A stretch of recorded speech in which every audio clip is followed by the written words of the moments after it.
అసలు హనుమ యొక్క అనుగ్రహం కలగడానికి ఒకే ఒక ప్రధాన మార్గంగా చెప్పబడినది ఏది అంటే హనుమత్ ప్రదక్షిణములు. హనుమకి ప్రదక్షిణం చెయ్యాలి. ప్రదక్షిణము అంటే ఒక్క మాట తిరగాలి. కానీ అది 3 మార్లు తిరగచ్చు, 5 మార్లు తిరగచ్చు, 7 మాటలు తిరగచ్చు, 9 మాటలు తిరగచ్చు, 16 మాటలు, 21 మాటలు, 108 మాటలు. పసుపు కొమ్ములు కానీ, బియ్యపు గింజలు కానీ, వక్కలు కానీ వీటితోటి ప్రదక్షిణం చేసేటప్పుడు నిండు గర్భిణి ఎలా నడుస్తుందో అలా నడవాలి.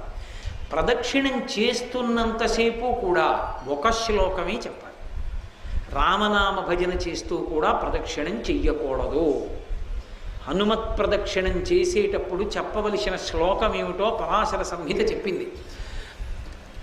ఆయన దగ్గరికి వెళ్ళినప్పుడు ఆంజనేయం మహావీరం బ్రహ్మ విష్ణు శివాత్మకం తరుణార్క ప్రభం శాంతం ఆంజనేయం నమామ్యహం